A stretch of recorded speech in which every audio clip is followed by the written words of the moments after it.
आप सबकी दोनों हाथ ऊपर उठाते हुए जोरदार करतोल ध्वनि के साथ रंगाला गांव की धन्य धरा पर अमर शिक्षण संस्थान के पावन प्रांगण के अंदर आप सभी के बीच में अगली आवाज को लेकर के उपस्थित हो रहे हैं कारगिल हीरो, महावीर चक्र विजेता, राष्ट्र नायक दिगेंद्र कुमार। हाँ ये बाजता है, हाँ बाजता चलो। ओम विश्वानि देव सवितर्तुर्तानि परासो यद भद्रम तन्नहासु। हे ब्रह्मांड के रचिता परमपिता परमात्मा, तने पूरे ब्रह्मांड की रचना की, पूरे ब्रह्मांड की रचना की, उसमें भारत माता की रचना की और भारत के कलेजे का टूक, वीरों के वीर, महावीरों की भूमि राजस्थान, और उसमें भी रंगाला गांव, यानी रंगों से चारों तरफ से भरने वाला रंग को रंगाला कहते हैं। इस वीर भूमि में विराजमान मेरे खून के रिश्ते के मेरे प्यारे भाई बहन और प्यारे बच्चे और जितने भी अतिथि आज आए हुए हैं आपके इस भीनमाल क्षेत्र के, सभी को इस सिपाही का जय हिंद।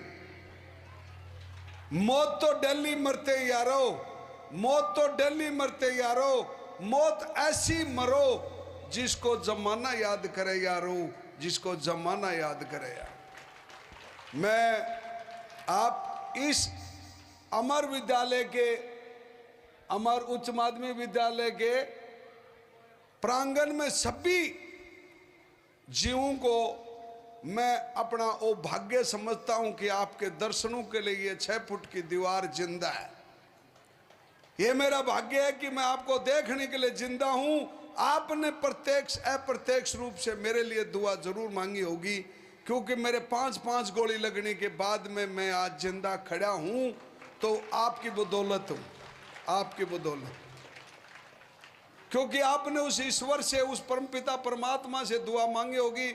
ये नौनिहाल बच्चों ने कही होगी कि हमारा देश का सिपाही कैसा हो। अरे वो सिपाही जो युद्ध भूमि में लड़ते लड़ते वीर गति को प्राप्त हो जाता है, वो तो देख नहीं सकता, लेकिन उनकी दुआ, आपकी दुआ ने मुझे जिंदा रखा और आज देश के हर कोने कोने पर मुझे बड़ा सम्मान देती है भारत माता के सभी बंदे। जहां जाता हूं वहां लोग मुझे देख के इतने खुश हो जाते हैं, अरे यार ये वो दिगेंद्र है, यार ये वो दिगेंद्र है। और मेरी आत्मा खुश हो जाती है कि दिगेंद्र तूने माँ भारती के लिए कुछ तो किया है, तो तेरे लिए इतना प्यार करते हैं सभी। तो इस प्यारी सी रंगेला की इस मिट्टी को मेरा सलाम है कि आपने मेरे छोटे से सिपाही को याद किया और बुलाया, इसके लिए आपको बहुत बहुत धन्यवाद।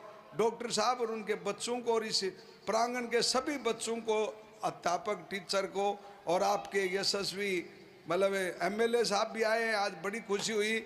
और इनको भी मैं कहना चाहता हूँ कि बोले आज़ादी के रंग में रंग दे रहे हिंदुस्तान दुनिया वाले, आज़ादी के रंग में रंग दे रहे हिंदुस्तान दुनिया वाले, बुरी गुलामी इस दुनिया में इसे कंगाली अच्छी हो, कप सूरत बद चलन नार से, काली स्त्री अच्छी हो, अरे जिसका घर घर से होता रे मान दुनिया वाले, आज़ादी के रंग में रंग दे रहे हिंदुस्तान दुनिया वाले। एमएलए साहब 5 साल का समय आपको दिया है इस जनता ने, तो 5 साल में ऐसा करके दिखा दो कि 200 एमएलए में आपका नाम ऊपर आवे कि यार भीनमाल का एक एमएलए ऐसा भी है जिसने अपनी पंचायत समिति, अपने विधानसभा क्षेत्र में अच्छा काम किया। आपको कई करोड़ों रुपए मिलते हैं और बजट अभी आओगा, और बजट आओ उस दिन सारे सरपंचों को बुला लो। आपके पास कितने सरपंच हैं भीनमाल में? आपके अंडर कितने सरपंच हैं? 300।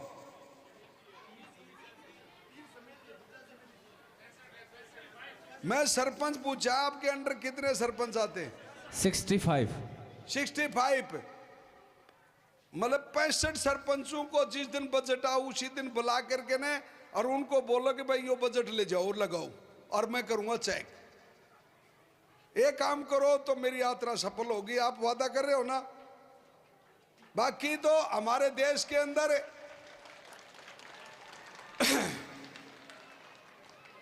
आप 1 महीने में लैप्स कर दो पूरा बजट को 4 करोड़ का। मैं ये कहना चाहता हूं कि नेकी के कर्म कमा जा रहे दुनिया से जाने वाले, अरे परहित में हेत लगा जा रहे दुनिया से जाने वाले। क्या भरोसा तेरी जिंदगानी का, और इंसान बुलबुला पानी का। कर परोपकार से प्यार, परोपकार से प्यार करेगा उसकी पूजा होती है। वो राम जिसको 14 साल वनवास दिया, उसकी क्या गलती थी भाई? लेकिन उसने परोपकार किया, राक्षसों का विनाश किया और एक राम राज्य उत्पाद किया। लेकिन आज तो हमारे देश के नेता जाति और धर्म के पीछे पड़े हुए हैं। हमारे देश के नेता बोलते हैं जाति और धर्म बड़ा है। नहीं, सबसे बड़ा धर्म है इंसानियत, इससे बड़ा कोई धर्म नहीं है। और मैं बताना चाहता हूं इन बच्चों को, बेटा तुम सब के सब बच्चे पर खड़े हो जाओ, सब बच्चे खड़े हो जाओ। हाँ, मैंने खड़ा होने के लिए बोला, आवाज करने के लिए नहीं। जितना आदेश मिला उतना पालन करो। सब खड़े हो गए बच्चे, सबके सब हाथ खड़ा करो ऊपर। हाँ, दोनों, एक नहीं दोनों। अब जोर से बोलो, नीचे हाथ करके, भारत माता की, भारत माता की, भारत माता की। शाबाश। क्योंकि सुबह से 3-4 घंटे हो गए बच्चे बैठे हुए थे, कोई खड़ा नहीं करा किसी ने। बैठ जाओ अभी। हाँ, बैठने के लिए बोला, अल्लाह करने के लिए नहीं बोला। बैठ जाओ, बैठ जाओ। आज आपकी इस भूमि पर आए बड़ा अच्छा लगा। गोदारा साहब से, डॉक्टर साहब से शाम की 9-10 बजे पहुंचा, मुलाकात हुई जयपुर से। क्योंकि मैं ड्राइवरी खुद ही करता हूं और खुद ही मेरे बच्चों का भी कोच हूं। थोड़ी देर पहले इस बेटे ने कहा था, रमेश ने, कि एक यहां बुराई बहुत तगड़ी है। मैं राजस्थान के तमाम जिले में घूमया हूं और मेरा खुद का जिला भी खारिज है। मैं खारिज जिले का सिपाही हूं, नीम का थाना। क्योंकि खारिज जिले के हैं, क्योंकि हमारे देश के नेता जब मनमा हुए जब भी हुक्म बदले। वोट दे तो बोले तेरी मदद करेंगे, नहीं तो नहीं। अरे मार में दिल में काबिलियत होगी तो वोट ले ले तू, तेरे को रोका किसने?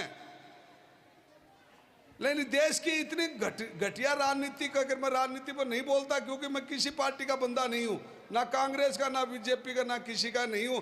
जो अच्छा इंसान किसी भी पार्टी का हो उसको जय हिंद अगला बोलता है तो बोल देता हूं, और अगला नहीं बोलता तो मैं नहीं बोलता।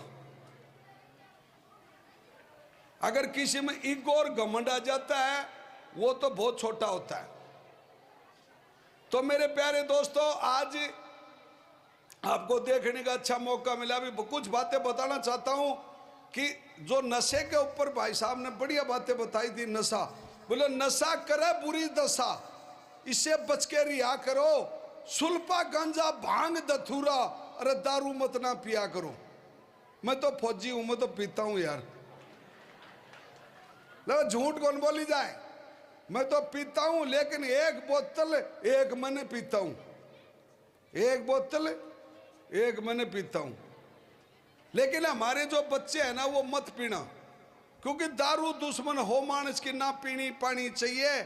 अरे करे शरीर का नाश, आदमी को अक्ल आनी चाहिए। तो दारू खराब है। ये दारू राजा महाराजाओं को बर्फ में लगा दिया। एमएलए साहब आपको पता करके मेरे को बताना कितने राजा महाराजा गए बर्फ में। तो मैं ये कहना चाहता हूं मेरे दोस्तों कि एक रीति रिवाज आपके इलाके में ये भी है कि वो आप कोई बूढ़ा गुजर जाता है, खत्म हो जाता है, तो उसके ऊपर नुक्ता करते हो क्या? करते हो? यानी कि बूढ़ा मरने के बाद में उसकी मरण खुशी में और 5-10 बोरी खांड की गाड़ देते हो, और फिर ऐसे कहते हो कि मेरी मां रांड होगी, ले लाडू ले लाडू ले लाडू। है क्या बोलते हैं उसको? नुक्ता। नजदिया मेरे कौन समझ बैठी, मारे तो खर्च बोलते हैं उसको। लेकिन हमने बंद करे 35 साल होगी। अच्छा वो पोषत भी थारा बला क्या यार, ये तो दवाई के काम आता है। ये अफीम हुआ, ये नशा पता है, ये गलत है। आपका बूढ़ा खत्म होगा और आपकी माँ और आपका पिताजी का कम से कम 70 साल का जोड़ा तो कम से कम बन जाता है। जैसे मेरी शादी को 35 साल हो गई है और 35 साल और साथ रहूंगा और उसको भी रखूंगा तो 70 साल का जोड़ा अगर मैं मरता हूं तो मेरी घरवाली रांड होती है और मेरे बच्चे विधवा हो जाते हैं, वो क्या बोलते हैं, बेसहारा हो जाते हैं। और फिर गांव वाले कहते हैं अरे फौजी साहब मर गो, बोले लिया पोसत है और लिया पीवा। यार माँ तो रांडो गिरता ना फीम चाहे, अरे कुछ तो सोचो यारो। और वो बच्चों का प्रोग्राम मुझे दिल को छुआ, उसके लिए धन्यवाद। कि एक बाल विवाह एक अभिशाप है, वो नहीं करना चाहिए। हे मनुष्य, ऋग्वेद के 4 अध्याय के पहले समलास में लिखा हुआ है, हे मनुष्य अगर तुझे दिव्य शक्ति प्राप्त करनी हो तो पाप 3 तरीके से होता है। कोई भी विद्वान, मैं इसको चैलेंज करता हूं ऑल वर्ल्ड में कि 3 तरीके से पाप होता है। अगर चौथा तरीका हो तो मुझे बता देना, अगली मीटिंग में बता दूंगा। सबसे पहले पाप होता है नजर से, और दूसरा जुबान से, और तीसरा शरीर से। आप कदापि मत करो तो बजरंग बली इतनी ताकत आपकी बॉडी में होगी। आप चाहे मोठ बाजरी की रोटी खा लो और लेकिन आप अखंड ब्रह्मचारी हो तो आपकी नजर जहां तक पड़ेगी वहां जहरीला सांप भी आपको मुंह मोड़ के चला जाएगा। ये मैं दावे से कह सकता हूं, ये बच्चों को कह रहा हूं। हमारे वेद शास्त्रों में लिखा है कि 25 साल तक अखंड ब्रह्मचारी रहना चाहिए। आप 18 साल की, 15 साल की, 14 साल की बच्ची की शादी कर दे तो अरे डूब के मर जाओ। जमाना तो चंद्रमा में प्लाट कटा रहा है, आप ना बिल्को नाबालिगों की बच्ची की शादी करते हो। नहीं करते ना, सारे के सारे हाथ खड़े हो कि भाई नाबालिग की किसी की शादी नहीं करेंगे हम। हाथ खड़े करो सबके सब, मर्द हो तो खड़ा कर दो और भाई कुछ और हो तो मत करना। हाँ, सबके सब हाथ खड़ा करो कि मैं जिंदा शहीद हूं, मेरे से बड़ा कोई नहीं है दुनिया में, जिंदा शहीद मरने के बाद में। और मैं आपसे शपथ ले रहा हूं कि हम फौजी साहब, हम शपथ लेते हैं कि बाल विवाह नहीं करेंगे। बोलो, हाथ खड़ा करो। एमएलए साहब आप तो पहले खड़ा करो। आप बाल विवाह के मायने कन्यादान घालने के लिए फटाफट चले जाते हो। देखो अब एक दूसरा की शक्ल देख लेना, कोई करता है तो कहे तुमने फौजी के साथ में शपथ खाई थी कि बाल विवाह नहीं करेंगे। मेरे प्यारे बच्चों, मेरे भाइयों, मैं बताना चाहता हूं बाल विवाह इतना घृणित पाप है जिसकी जन्म जन्मांतर तक आपको मनुष्य का शरीर नहीं मिलेगा। कभी कुत्ता, कभी खच्चर, कभी घोड़ी, कभी पावली बकरी, आपको बिना क्या क्या यूनियों में प्रवेश करना पड़ेगा। और 84 लाख है, 83,99,999 तो मुंह से बोल भी नहीं सकते।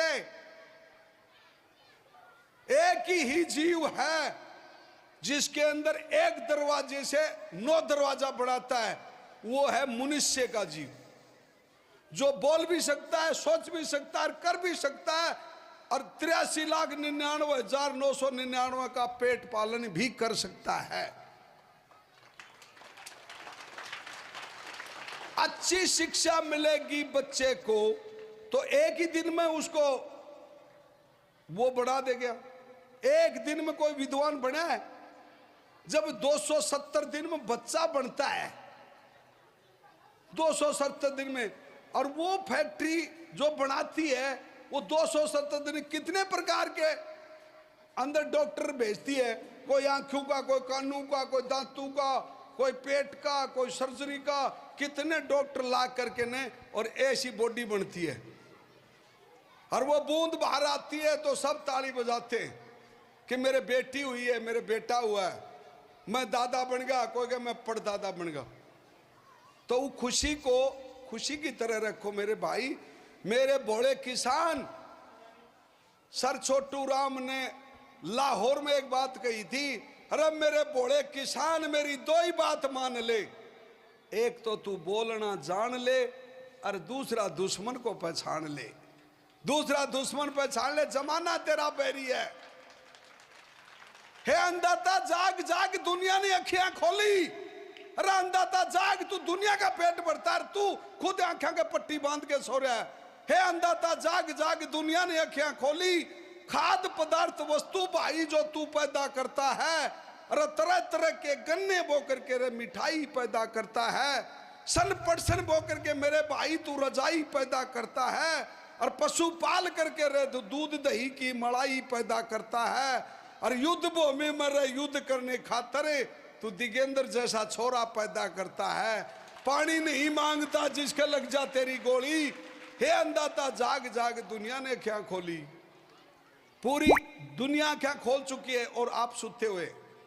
जागना पड़ेगा, क्योंकि देश का जो राजा होता ना, अगर राजा सही है तो देश सुरक्षित होता है, लेकिन राजा अगर उसके कूटनीति घटिया नीति की वजह से सेना का मनोबल तोड़ दिया।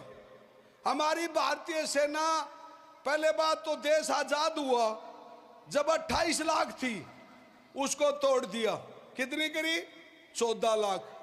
अब 14 लाख में भी 3 लाख फौजी कम है। अगर आज युद्ध हो जाता है तो हमारी सेना के अंदर हमारे को दोबारा जाना पड़ेगा, एमएलए साहब को भी ले जाना पड़ेगा,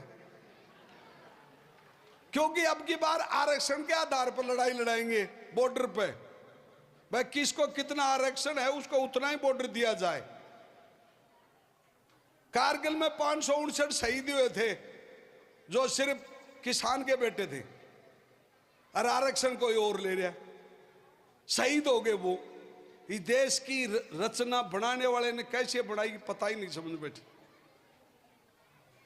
तो मैं तो यही कहना चाहता हूं कि आज देश की जो एक योजना ले आए हैं ना, हमारे देश के बहुत बड़े चौकीदार बहुत बड़े हैं, उनके बारे में मैं कहना तो नहीं चाहता, लेकिन मैं ठोक के कहता हूं कि या हमारे पीछे क्यों पड़ रहा तू? हम फौजियों के पीछे क्यों पड़ रहा है कि बाकी मांगे मारे? हमने तो सेवा दे चुके। जब आप गुजरात के सीएम थे तो हमने लड़ाई लड़ ली थी, और जब मेरी 14 साल नौकरी थी एमएलए साहब, 14 साल। अगर आज 14 महीने की ट्रेनिंग करने वाला लड़का कारगिल में पहाड़ी में चढ़ सकता है? उसको ज्ञान ही नहीं है दुश्मन के हथियार का। मैंने ऑल वर्ल्ड के हथियारों का ज्ञान है। मेरे को कोई भी हथियार ऐसे फेंक दे, उड़ता ही बता दूंगा कि इसमें इतनी गोली आती है, इतना रेंज है और इतनी मार करता है वो। अगर 14 महीने में, ये 4 साल के लिए अग्निपथ योजना भाई का घोर विरोधी हूं मैं, क्योंकि इससे शेर को और कुत्ता बना दिया। यानी एक शेर बच्चा था और वो फौज में जाता था तो उसको गर्व होता था, अगर दुश्मन को मारूंगा, अगर मारते हुए अगर वीर गति को प्राप्त होगा तो तिरंगे में जरूर जाऊंगा।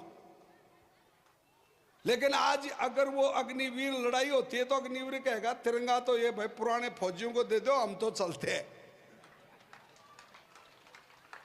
क्योंकि मैं सुबह उठते पहले एक ही भगवान को याद करता हूं, बोल जय जय जय रोटी, बोल जय जय जय रोटी, जगत में डाढ़ी और चोटी, रब्बे कार रोटी, बोल जय जय जय रोटी। अगर रोटी नहीं मिलेगी तो युद्ध कैसे करेगा? भूखा लड़ाई हो सकती है बच्चों? नहीं होती ना। भूखा पढ़ाई भी नहीं हो सकती।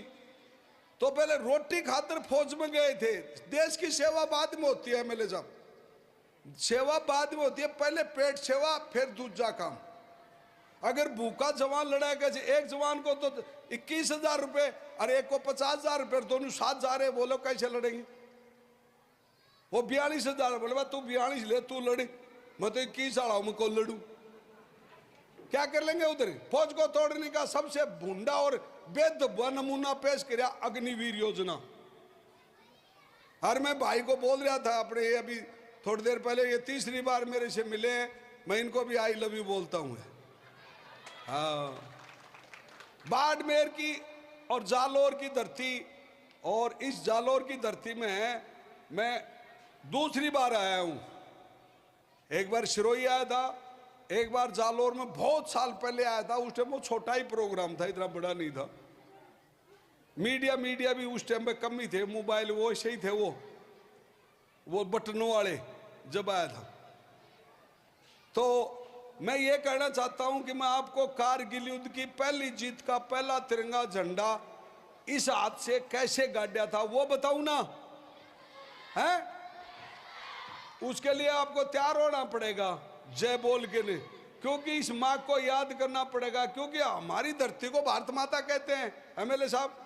अमेरिका को काका, रूस को फूफा, चाइना को बुआ और पाकिस्तान को साला कहते हैं, नहीं कहते ना भाई? हमारी धरती को माँ का दर्जा मिला, वर्ल्ड में किसी भी धरती को मिला हो तो बताओ भाई। हमारी धरती को भारत माता कहते हैं हम, बाकी अमेरिका को कोई नहीं कहते कि अमेरिका काका है, रूस फूफा है और चाइना बुआ है और पाकिस्तान साला है।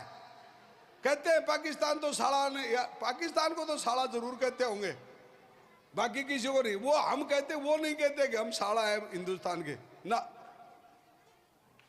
तो आज उसकी करतूत बताता हूं कि शिमला समझौता का उल्लंघन किया था उसने, पाकिस्तान ने 1999 के अंदर। ऐसा वहां जिस पहाड़ी पर मैंने लड़ाई लड़ी, उस पहाड़ी पर भारतीय सेना ने 3 हमले पहले कर चुके थे। एक बटालियन के 18 बेटे, जिसमें राजस्थान के 3 शहीद हुए थे 18 में। दूसरी बटालियन के 22, उसमें 4 शहीद हुए थे राजस्थान के। और तीसरी बटालियन के 28, जिसमें 2 शहीद हुए थे राजस्थान के। इतने बेटे तो उस तोलोलिंग पहाड़ी के ऊपर ऐसे डेड बॉडी लगी हुई थी और दुश्मन उठाने भी नहीं दे रहा था। जब जनरल मलिक ने ये बात पूरी इंडियन आर्मी में फैलाई कि भाई कोई ऐसी बटालियन है जो हिंदुस्तान की नाक बचा दे, वॉलेंटियर चाहिए, तो मरने के लिए कौन वॉलेंटियर होता है? कौन हो सकता है मरने के लिए एमएलए साहब?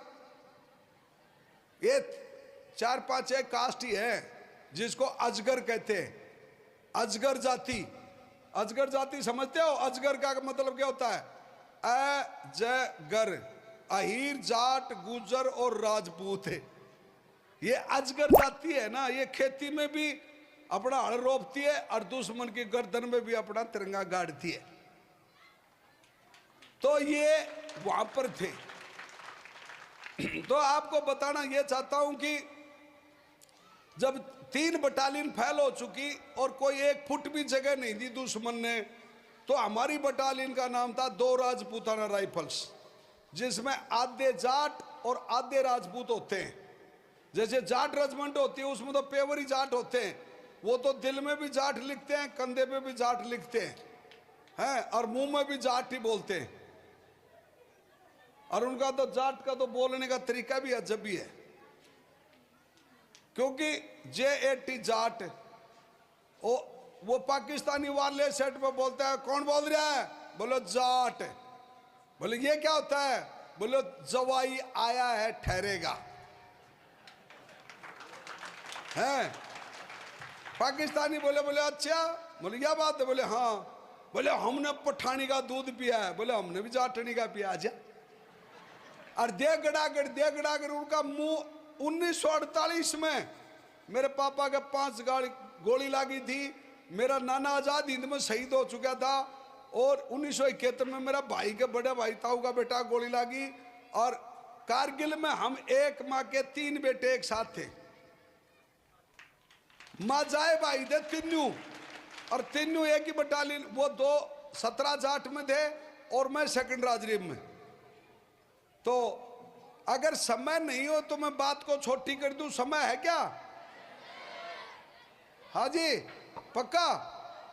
तो वो दुख तो मैं पाऊंगा, तुम तो मजे ले रहे हो, क्योंकि मैंने 560 किलोमीटर एक बार गेर का लबा जयपुर तक उठना ही नहीं। बोला भारत माता की, भारत माता की। जहां विद्वानों की सभा होती है वहां बोलना उचित है। जहां विद्वानों की सभा होती है वह बोलना उचित है, और जहां मूर्खों की सभा है वह भाजना ठीक है। तो आज मेरे प्रिय विद्वानों, आपका ये छोटा सिपाही आपको 1 घंटे बोलेगा, टेंशन मत लो। 1 घंटे के लिए कमर कस लो, पूरी स्टोरी आप ही को सुनाऊंगा। आज तक किसी सभा में नहीं सुनाई मैंने एमएलए साहब, लेकिन आज समय आप खुद दे रहे हो, इसलिए मेरी भी आत्मा कह रही है कि यार जो अतिथि देवो, जो मांग रहा है उसको देना चाहिए। तो मेरे प्यारे बच्चों, आपको मजा आ रहा है? आप सोचा कि अंकल तो अपने कलर में कलर मिला लिया, यानी दौड़ी मूछ दौड़ आंगन चलेगा मैं है, लेकिन मेरा भविष्य तो तुम हो बेटा। उन बूढ़ों को क्या शिक्षा दूंगा मैं? लड़ाई तो तुम्हारे को लड़नी है, सही है ना? सारी बेटियों को मैं चाहता हूं कि आने वाले समय में इस गांव से 1 या 2, 3, 4 बच्चे ओलंपिक में तिरंगा झंडा फहराता मिले खेल के कूद में। मंजूर है? यह सार कहने से नहीं होता, मेहनत करनी पड़ेगी। मेहनत जानते हो?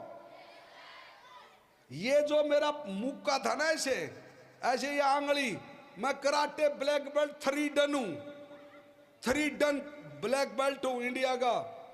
जो आदमी को ऐसे आंगली मारता था ना बेटा ऐसे, उसके लिए पहले बजरी में प्रैक्टिस करता था, तो आंगली मारता था ना पेट में किसी के, तो कईयों के तो इतनी बैठ जाती थी अंदर। कैसे मारता था? ऐसे खा, ऐसे मारता था, बछीड़ उठता था, तो बस आग लागो पानी मर जाता था।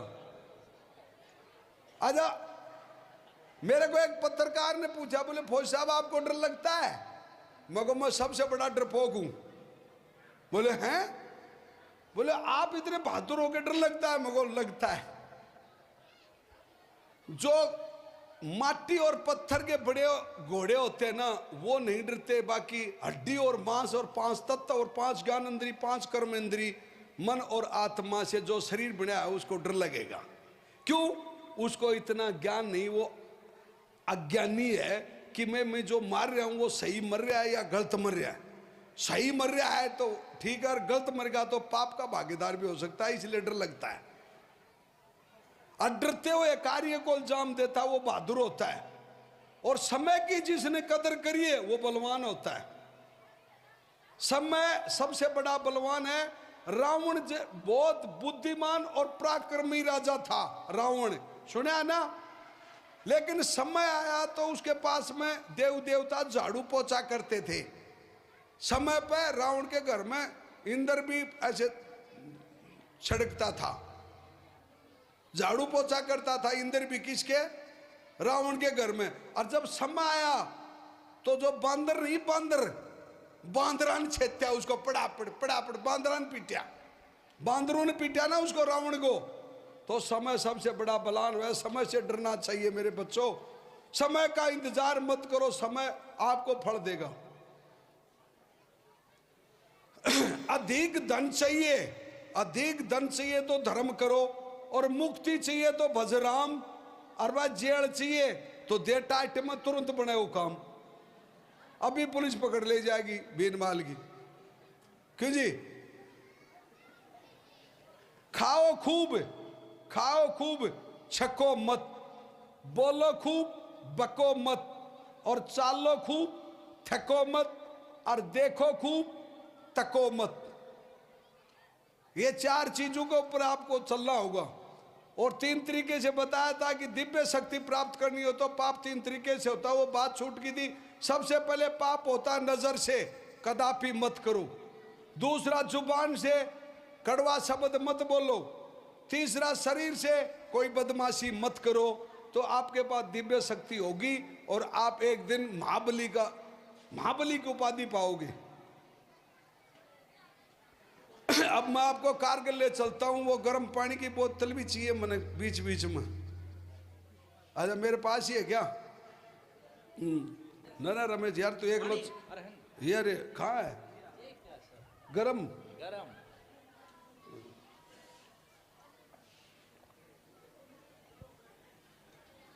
गाड़ी में डीजल के डब्बा मंजिल पहुंचा देती है। मेरे को पानी कर रहा तो डीजल का काम कर रहा है। मेरी कोई भाषा नहीं समझ में आओ तो एक आदमी ऐसे हाथ खड़ा कर देना, समझ में। मैं क्या कि आप इस राजस्थान, भारत को भारत माता कहते हैं तो राजस्थान को चाचा तो कह सकते हैं ना, कि राजस्थान चाचा की है, बोलो भारत माता की, राजस्थान काका की। हाँ, तो मैं इस राजस्थान काका का मैं भी बेटा हूं और मैं यहां रहता हूं, और आप वहां नीचे की तरफ रहते हो। आपकी पूजा ज्यादा होती है, क्योंकि पैरों की पूजा होती है ना सबसे ज्यादा। देखो इस बॉडी में भी इसको ब्राह्मण जानाते, ब्राह्मणा ब्रह्म को जानता, उसको क्या बोलते हैं? पंडित कहते हैं। बाहुबल युद्ध करस्ते, भुजाओं के बल जो युद्ध करता उसको क्षत्रिय कहते हैं। और पेट का काम है वैश्य यानी व्यापारी।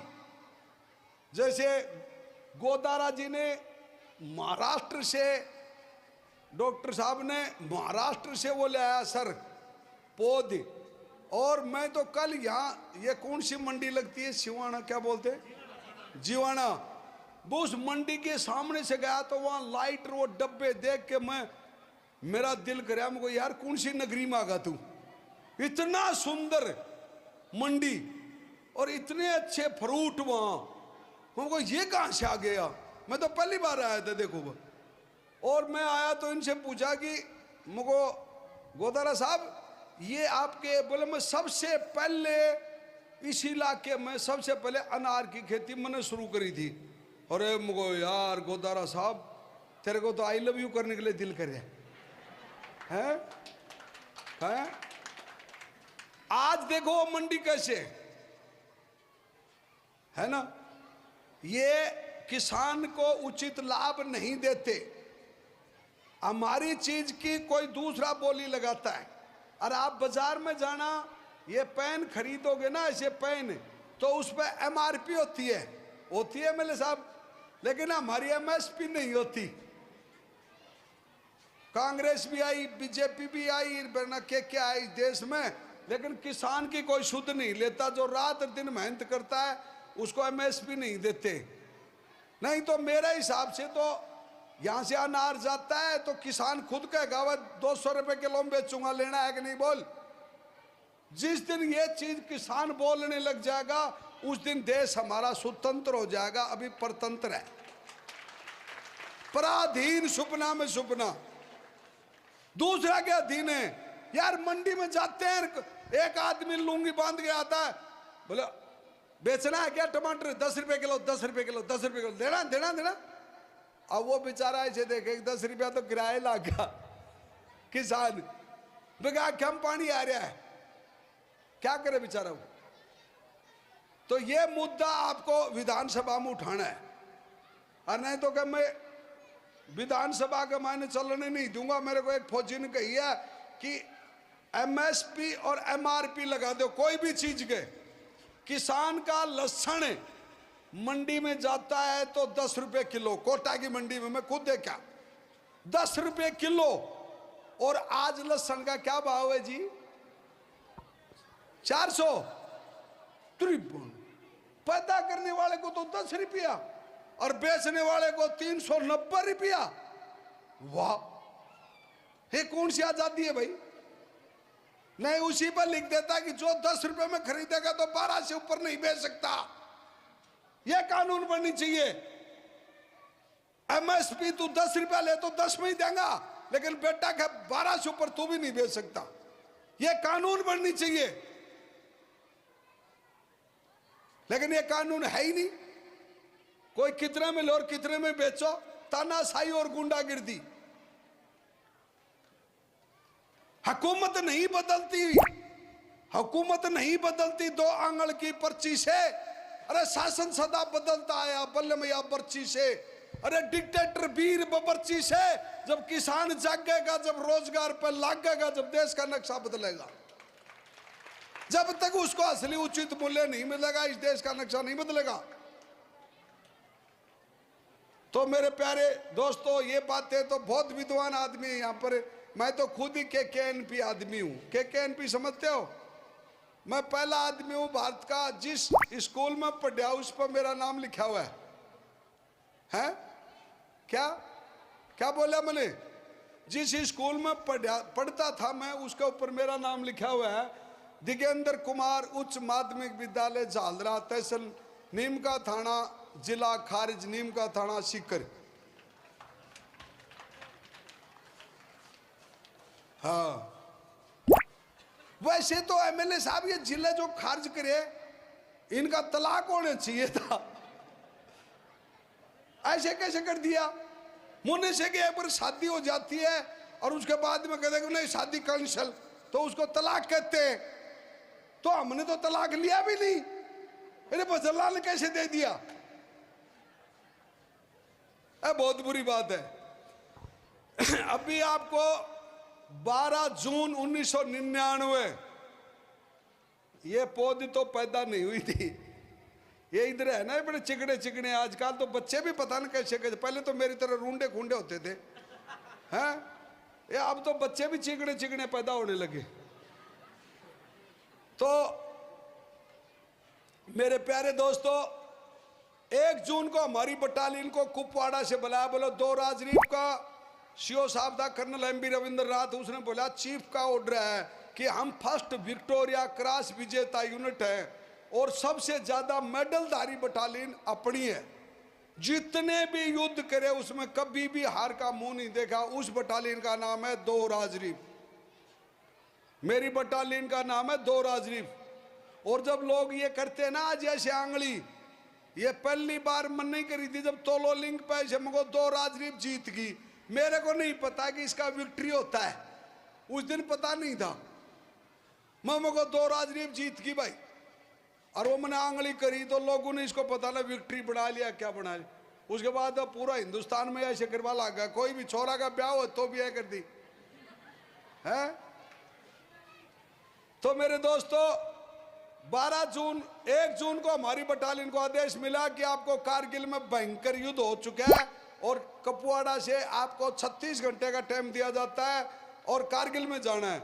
तो हम 36 की बजाय 24 घंटे में द्रास में पहुंच गए, जहां द्रौपदी कुंड नाम की जगह थी। हमारी गाड़ी जैसे ही रुकी उसी टाइम जनरल मलिक साहब, जो chief of the army staff Malik साहब वहाँ आए और मैं आगे वाली गाड़ी में जैसे नीचे उतरा, कपड़े कपड़े ठीक कर रहा था ऐसे, और मैं जनरल की गाड़ी देख रहा ऐसे खड़ा होगा सावधान के, भाई जनरल के आगे सावधान होना ही पड़ता है। तो वो ऐसे गाड़ी रुकी, मैं जय हिंद साहब। बोले कौन सी बटालियन है? मैं को साहब एवरी विक्टोरियस 2 राजनीति। वो देखा यार ये तो तगड़ी डांट सी मारे। बोले कभी नहीं आ रहे तुम? मुझको नहीं। बोले आगे? मुझको नहीं। बोले तेरे शो साहब को बुलाओ। बुलाया, शो साहब ने बोले भाई कर्नल रविंदर। हाँ साहब। बोले तुम्हारे को तोलोलिंग का टैक्स दिया जाता है, उसमें 3 बटालियनों की डेड बॉडी पड़ी हुई है वहां पर, पाकिस्तान उठानी नहीं दे रहा। अब आपको डेड बॉडी में डेड बॉडी शामिल होना है या डेड बॉडी उठानी है और डेड बॉडी बनानी है? बोले सर 2 राजरीफ डेड बॉडी बनाती है, ठाती नहीं है, उठवाती भी नहीं है। बोलो क्या बात करे रविंदर, इतना गरूर अपनी बटालियन पे। बोलो 3 पीढ़ी एक साथ लड़ाई लड़ रहे, दादा भी है, बेटा भी है और पोता भी है। इसको नाम है 2 राजरीफ। तो दोस्तों उस जगह पे हमारे को टास्क दिया कि बोलो 3 दिन बाद मैं दरबार लूंगा, सैनिक सम्मेलन जैसे आप बैठे और मैं ऐसे खड़ा हुआ ऐसे। तो हमने 3 दिन तक उस तोलोलिंग की रेखी करी। रेखी करने के बाद में आया मैं नीचे और आकर के मेरे शो साहब था, मैं को साहब ये तोलोलिंग पहाड़ी ऐसे है, सामने से 3 बटालियन गई और तीनों खंडे में होगी। मैं को जिस रास्ते से बटालियन गई उस रास्ते मैं नहीं जाऊंगा। बोले क्यों? मैं को ये अशुभ है। बोले अशुभ शुभ क्या होता है फौज में? मैं को सर मैंने सुर का ज्ञान है, इंगला पिंगला और सुषमा 3 सुर चल रहे हैं और मेरा सुर ये बोलता है कि इस रास्ते मत जा तू, नहीं तो वीर गति को प्राप्त होगा। तो बोले दूसरा रास्ता ही नहीं है, मैं को मैं बना लूंगा। बोले कहाँ से? मैं को इस नाले से। तो नाले से चढ़े तो पहले फौज यहाँ से चढ़ती है तो 12-13 घंटे में ऊपर चढ़ते थे, पहाड़ी के नजदीक जाते लड़ने के लिए, और मैं 8 घंटे में पहाड़ी के नीचे पूरी ट्रुप को लेकर पूछगा। मेरा सीओ बोले भाई ये क्या करा दिगेंद्र तने, 8 घंटे में आ गए अपने? मुझको हाँ साहब। तो बोले ये बटालियन पहले वाली तो बेवकूफ थी। मुझको नहीं साहब ज्यादा पढ़ी लिखी थी। तो बोले अभी क्या करना है? मुझको अभी देखना मुझको साहब, मैंने रस्सा बांधा पीछे से तोलोलिंग पे और बिफोर्स गन का फायर करवाया उसके ऊपर ताबड़तोड़। पहले तो इनडायरेक्ट फायर हो रहा था, उसके बाद में डायरेक्ट फायर करवाया मैंने। डायरेक्ट का मतलब सीधा ठोक के मारना ऐसे। तो मैंने बिफोर्स का डायरेक्ट गोले हिट करवाना शुरू किया। वो एक जो मेरे से पूछता है, बोले सर डायरेक्ट का फायदा? मुझको अपन कौन मरे? बोले क्यों? मुझको इनडायरेक्ट गोला यहाँ पड़ेगा तो अपन को साथ ही छोलता ले जाएगा, और जो इनडायरेक्ट गोला यहाँ लगेगा वो या तो पाकिस्तान में जाएगा या यहाँ बर्स्ट हो जाएगा, तो अपन तो सेफ बच गए। और वे बोले यार तेरे में तो दिमाग है, मुझको जाट में कभी कभी आता है। तो मेरे दोस्तों उस जगह पे हुआ क्या कि मैंने 14 घंटे में रस्सा बांध दिया। बांधने के बाद में अपने जनरल मलिक को ये कहा, मुझको सर कोबरा अपना काम पूरा कर दिया श्रीमान। बोलो बेटा कोबरा, तेरे पास मैं हिंदुस्तान के टॉप पर कमांडो तेरी बटालियन के 9 आदमी भेज रहे हूं, जो 2-3 तो तेरे पास में ही है। मुझको हैं साहब। बोले सूबेदार भवरलाल भाखर जो कि थेबड़ी नागौर के थे, उसके बाद सुमेर सिंह राठौड़ खारा दूधवा चूरू, और सीएचएम यशवीर सिंह मेरठ, हौलदार सुल्तान सिंह नरवारिया भिंड मुराना, और नायक चिमन नायक सुरेंद्र लहस नायक बच्चन, और राइफलमैन जसवीर 10वां दिगेंद्र। हम 10 कमांडो और रस्सा बांधने के बाद में नीचे आ जाते हैं, और वहाँ भवरलाल सूबेदार और मेजर विवेक गुप्ता, वो मेजर गुप्ता बोलता है कोबरा तेरी टीम में आ गए हैं आज।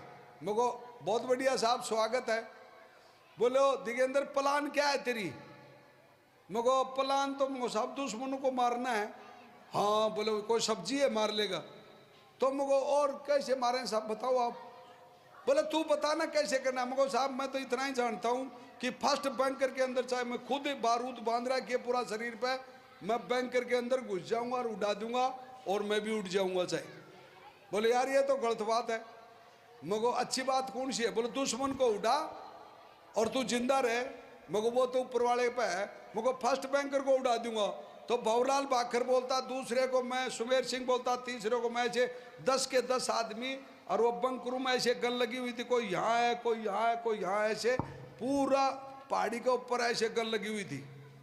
और उनकी पूरी एक कंपनी थी 6 नॉर्थ लाइट इन्फेंट्री पाकिस्तान की, और उनका कमांडर था मेजर अनवर खान, जिनको पाकिस्तान का महावीर चक्र मिला है। जो मेरे को मिला है ना वही मेडल उसको मिला है मरणोपरांत, वो मैं बाद में बताऊंगा।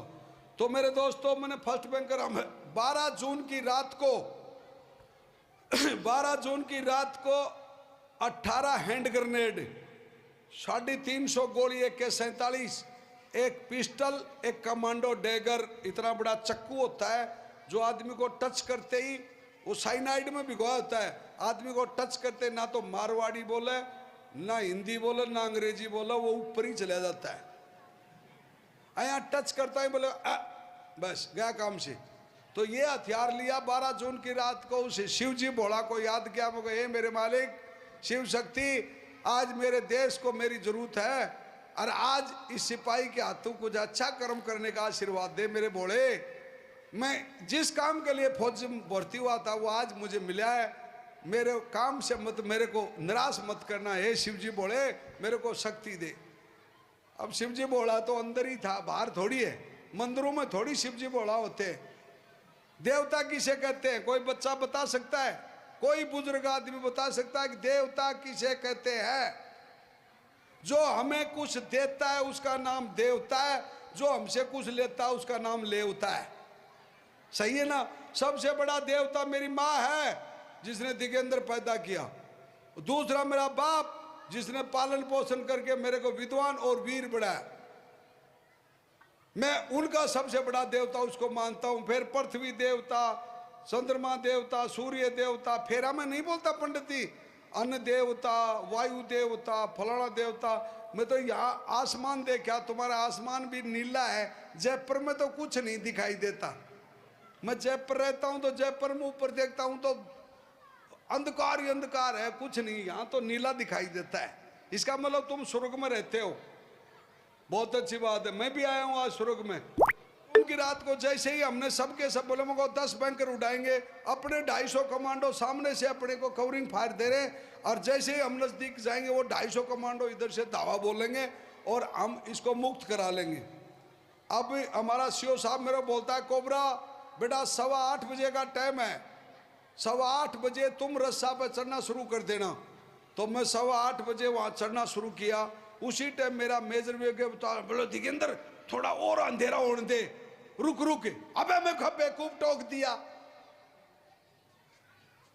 उसी का बदलत अगर हम 8:15 बजे चले जाते तो शायद 9 में से एक आधा ही शहीद होता, हम सब बच जाते। लेकिन उसने उसको भी भगवान ही नटारा था साहब, इंसान की क्या औकात। उसके बाद में फटाफट मैंने वो 8:30 गए कि पूरी 9 बजे हमारे साहब ऐसे चढ़ना शुरू हुआ। ऊपर गया, ऊपर फायर आ रहा था, वहाँ फायर बेस कमांडर एक लंबा था, उसको बोला मैं कोबरा 4 लंदन लंदन ओवर। बोले बोल, मेरे को गांव में मैं बरसगा। बोले तो मेरे को बाजरा और दे। बोले कितना और हूँ? मेरे को एक हाथ थैली ऊपर।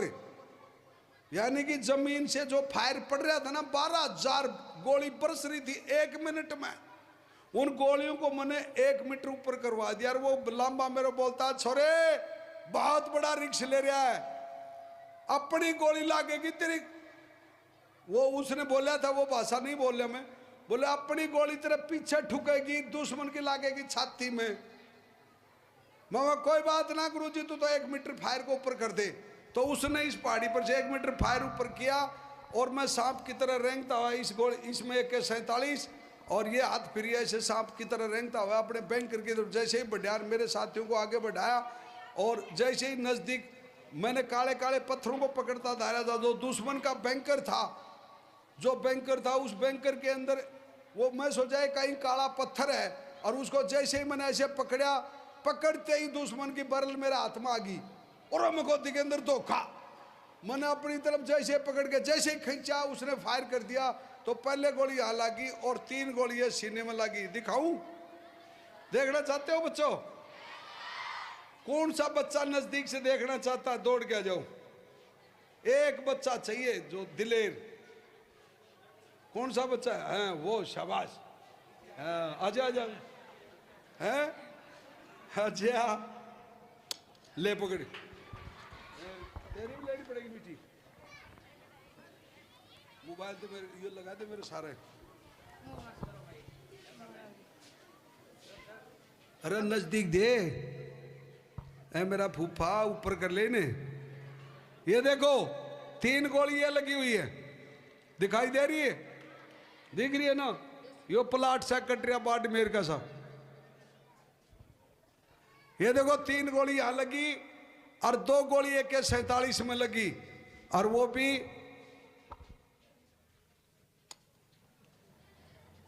जाओ बेटा मेरे बच्चों, ये मीठी लेने के लिए मेरा मुंह बचा हुआ है, नहीं तो कहां था। 25 साल पहले माटी मिल गया था। ये गोली ये गोली लगने के बाद में AK में भी 2 गोली लगी, वो भी छूट गई। अरे मगो हे भगवान, आज तो एक भी दुश्मन नहीं मरिया। नहीं तो पहले ये जो मेडल लगे हुए हैं ना, ये पहले 5-5 दुश्मनों को मारा था जब ये छोटे छोटे मेडल मिले थे। ये नीचे लग रहे हैं ना, chief of the army staff के प्रशंसा पत्र। बहुत उग्रवादी मारे, श्रीलंका में मारे थे और कंबोडिया में मारे थे, कांगो कई देशों में मारे थे और नागालैंड साइड में बहुत उग्रवादी मारे। लेकिन मेडल मैं मारता था और मेडल कोई और ले जाता था। ये आज भी होता है, पहले भी होता था। तो उस जगह पे क्या हुई कि ये लगते ही मैंने ग्रेनेड निकाला हैंड टू हैंड। मोदी के अंदर 2-3 मिनट का मेहमान है, मर लिया तो गोली तो ठुकी। और मैंने ग्रेनेड निकाला, उसकी पिन काटी 1 और 2 और हाथ में लीवर को आजाद किया और अंदर ठोका। उसके बैंकर के इतनी मोटी दीवार थी पत्थरों की, उसके अंदर ऐसे गढ़ ठोका और वो अंदर टिकते ही फटा ब्राम देश ने। अंदर से आवाज आई, अल्लाहू अकबर, काफर का टेक। मगर मरिया तो है, चाहे एक भी मरिया हो भाई, चाहे एक भी मरिया हो, मुझको अल्लाहू अकबर करे तो मगर मरिया तो है, चाहे एक भी मरिया हो। और वो बैंकर का मैंने 6 थे, एक साथ थे उनके, किसी की टांग किसी का फिट कर दी, किसी की नाड़ किसी का कहीं फिट कर दी। वो ग्रेनेड कुछ भी नहीं छोड़ा। उसके बाद मेरे दोस्तों उनका मेजर अनवर खान वहां पीछे से बैंकरों पीछे है, याली दुश्मन का चौथा हमला भी फैल करेंगे, साथियों आगे बढ़ो, काफरों को चुक चुक के मारो।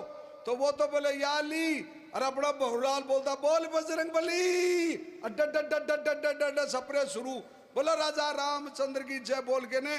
और वो मेरे 9 साथियों ने उनके 30 आदमियों को, कोई 2 मीटर कोई 5 मीटर से घचड़ घचड़ घचड़ घचड़, जैसे अभी बच्चे ऐसे कर रहे थे ना इस जगह पे, ऐसे मेरे 9 साथियों ने उनके 30 आदमियों के छोटे छोटे टुकड़े कर दिए। अब मेरी AK-47 छूट की थी, नहीं तो मैं भी शहीद हो जाता। तो मैं उनकी ऐसे खाली थी जिसको क्रोड रेंज बोलते हैं, उधर से अपना फायर आ रहा है और इधर से पाकिस्तान का, उसको दोनों के बीच में बैठा आराम से। और ये देखा हमको सामान कितना फट गया, तो मैंने ऐसे दिया तो मेरा हाथ बच दे अंदर गया। हमको यार ये तो सौदा तो ज़्यादा ही फट रहा है, पर चलो कोई बात ना। मैंने अपना फर्स्ट एड लिया, उसके अंदर घूस दिया वो फर्स्ट एड। फिर मैंने आराम से बैठे बैठे पट्टी करी, इसके पट्टी बांधी, और फिर देखा दिगेंद्र हथियार है नहीं अपने पास में, ग्रेनेड है। तो उनकी गन ऐसे टट टट टट टट टट टट टट फायर कर रही है, और मैं उनके ग्रेनेड काटूं, उसके नीचे जाऊं, और ऐसे ऐसे 1 और 2 और धीरे ले ऐसा लो लो जी संभालो, और दर्द दे उसके अंदर भीतर ठोकू लाडू सा, और वो अंदर से पटा, या अल्लाह खुदा मुझको जात्री वो उस दिन तो बोल अभी वो उनको मुझको उनको अंदर ग्रेनेड जैसे ही पड़ा बड़ाम दे पड़ते ही वो बोले वो बड़े ऐसे करते करते सुबह तक दुश्मन के 11 बैंकर उड़ा दिए मैंने। कितने? सुबह 4 बजे तक ऐसे कुत्ता की तरह रगसता रगसता, कभी इधर, और वो मुझे गाली काटे पाकिस्तान का मेजर, हिंदुस्तानी कुत्ते कोबरा बाहर कर, तुझे 16 टूक करूंगा, या मेरे परवरदिगार आज बदला लेने का मौका है। मगो कौन सा मौका है? बोले तू 16 सिर काट के ले आता सर्जिकल स्ट्राइक से 1995 में मेरी बटालियन के, तू वही कोबरा है साले, बोले छोड़ू नहीं तुझे। मगो उस दिन ही नहीं छोड़ दिया था, आज भी छोड़ दे यार। उस दिन तुम्हारे 16 सिर काट के ले आता, उस दिन तेरा बचका तू नहीं था उस पोस्ट पे। अब वो गाली काटे, कुत्ते बाहर निकले। मैं कुत्ता हूं ही नहीं, किसी और से बात कर रहा है अपना तो। अब वो उनके सारे बैंकर उड़ाने बाद वो अकेला बचा। अब वो बार बार बोलो फलाना दिखड़ा, मैं कोई को ना दूर में आजा आजा बेटा। अब वो गाली काटे जोर जोर से, आए कुत्ते बाहर निकले। अब मेरा साथी लहस नायक जिसके सिर में गोली लगी, वो बोलता cobra sir Digendra sir LMG ले ले। तो मैंने वो LMG ले लिया। मेरे को पता नहीं था कि इसके मैगजीन में एक ही गोली है। मैं सोचा कम से कम 20-30 तो होंगी, और उसमें एक ही गोली थी उसके मैगजीन में। मैं वो LMG लेके वो मेजर अनवर खान संभाल, मुझको सुअर की औलाद, हिंदुस्तान का सिपाही पीठ पर गोली नहीं मारता। और मैंने जैसे ही गोली फायर करी, उसमें एक ही गोली फायर हुई तो, और वो मेजर अनवर खान ने दड़ गोली मारी जो मेरे यहाँ लगी बेल्ट की लाइन में, बेल्ट में लगी, बेल्ट में ही निकल गई। लामों को चिप को सो दो, तो वो यहाँ की यहाँ गोली लगी। अब मेरी जो गोली थी LMG की में एक ही गोली, वो मेजर अनवर खान के या तो हाथ में लगी या पिस्टल में लगी, कहीं भी लगी, वो भी छूट गई। और उसने मेरे पर डाई मारी, या अल्लाह तुझे छोड़ दूंगा नहीं। और उसका हाथ इधर, और मैं LMG छोड़ दी, उसका टेटवा पकड़ा यहाँ से सीधा सीधा घसड़ दे, और पकड़ते ही वो ऐसे दबाया। वो बोला ओ हिंदुस्तानी छोड़ दे। मैं क्यों बरात मारा छोड़ दूँ, रिश्तेदारी मारा तो छोड़ दे हमको। उसका टेटवा दबा, लेकर वो मेरे से भी इतना ऊंचा था, कम से कम 1.5 कुंटल बोझ होगा। साला फेंका जब मैंने मेरे पता, उसको ऐसे मारी पलटी, नीचे गया। अब वो हाथ छूटते वो पाकिस्तानी तरफ भाजा। मैं जैसे ही खड़ा हुआ तो मेरी टांग बोली, बोले नहीं अब रहने दे। मतलब टांग ऐसे कैसी होगी, मैं एक टांग पर बैठा सीधी डाई मारी उसमें, ऐसे कैसी डाई मारता वो नीचे पड़ता है, उसका बेल्ट में हाथ डाल के घसड़ दे, खींचा गल ने, और खींचते ही और कार्ड कमांडो टाइगर घच बैठाया उसके यहाँ, और वो बोले आ, मैं गया काम से। उसके बाद में मन डर लग रहा, अगर यो कमांडो टाइगर कहीं अपने तो नहीं टच हो जाए तो आप अभी ऊपर ही मिले। कि वो साइनाइड होता है, वो किसी से भाईबंदी नहीं करता। बारूद और जहर किसी से भाईबंदी नहीं करता। एक्सप्लोजिव बारूद किसे कहते हैं? जो खुद बर्बाद, टारगेट को बर्बाद और भाईबंदी नहीं करती, उसका नाम बारूद है। तो मैंने उसको ऐसे करके ने उसकी गर्दन काटी आराम से, रिलैक्स, ऐसे गर्दन काटी, उसको फेंका परे और वो बोल मेजर अनवर खान कुत्ता तू या मैं। लेकिन उस दिन वो बोला नहीं, पता नहीं क्यों नहीं बोले हैं। तो उसके बाद में वो मुंडी ऐसे लेकर के, और भाई इतना खुशी, इतनी खुशी कि मेरे को चक्रवर्ती का, पूरी पृथ्वी का राजा भी बना दे तो खुशी नहीं हुई। तो वो मुंडी पकड़ के ऐसे बोला, मगर मेजर अमन खान हमने तोलोलिंग मेरे और मेरे बाप दादा किया हमको, और मैंने भारत माता की जय से जय बोली। मगर भारत माता की, भारत माता की, इस प्रकार से मैं जय बोली। तो मेरे सीओ साहब का ऑपरेटर था एक राजेंद्र, तो अपने यहीं का था बायतू के पास का लड़का नंदराम, एक लड़का नंदराम जो आजकल वो बढ़िया हुआ है पटवारी, वो बोलता है साहब जी ये तो गुरु जी की आवाज है। सीओ साहब का ऑपरेटर था वो बेचारा, बोले तो दिगेंद्र की आवाज है। बोले क्या दिगेंद्र जिंदा है? बोले हाँ साहब जिंदा है। और फिर बाबा दूसरी बटालियन, वो हमारी कंपनी चढ़ रही थी ना, उनको मैंने ऊपर बोला, मगो भाई तोलोलिंग जीत लिया टूराज रीफ ने, दोस्तों आ जाओ ऊपर, कोई कैजुअल्टी नहीं है। जबकि मेरे सीओ को ये पता कि 9 आदमी शहीद हो चुके हैं, लेकिन मेरे को भी पता कि 9 आदमी शहीद हो चुके हैं। लेकिन मैंने क्या कहा, मगो कोई कैजुअल्टी नहीं, आ जाओ, मगो चार्ली कंपनी, अल्फा कंपनी सारी ऊपर आ जाओ। क्योंकि मेरे को पता था कि पाकिस्तान का काउंटर अटैक होगा, के अंदर तू एकला है और तू वीर गति को प्राप्त होगा और कुछ नहीं, फिर भी कब्जा पाकिस्तान का रह जाएगा। तो मैंने वो पूरी 250 कमांडो ऊपर बुलाए, उधर से पाकिस्तान के काउंटर अटैक आया। भले वर्ल्ड का पहला काउंटर अटैक है, पाकिस्तानियों को काफरो मुका जाओ, और देगड़ा वहां का स्कूटर साबर दिया, उनको सारों को खत्म। फिर मेरे दिल में आई, वो तिरंगा झंडा तो गाड़ा, तो मैं राइफल की सिलिंग के बांधने के बाद में वहाँ पत्थर थे एमएलए साहब, वहाँ बढ़िया जगह नहीं थी। मुझे यार गाड़ा कहाँ? तो उस दिन पहली बार किसी सिपाही का, फौजी का काम भी कमी करता दिमाग। तो वो मेजर अनवर खान की बॉडी पड़ी थी, उसको मैंने ऐसे घैंस और पत्थर का सारा ऐसे लगा के मार किक और उसको सही बैठा के ना, और वो गर्दन कटी हुई थी, उसमें छेकला तो था ही, उसी के अंदर झंडा गाड़ दिया, गड़सड़ दिया ऐसे। और वो ये फोटो जो की मुंडी लेकर ऐसे फोटो ऊपर आई ना, तो अमेरिकी सैटेलाइट में मेरी वो दाढ़ी वाली फोटो, आप गूगल पे देख लेना, दिगेंद्र कुमार सर्च करके, मेरी 25 साल पहले की फोटो आ जाएगी आपके पास में। किस किस ने देखी है गूगल पे? हैं? किस किस आदमी ने देखी है गूगल पे मेरी फोटो? देख ली?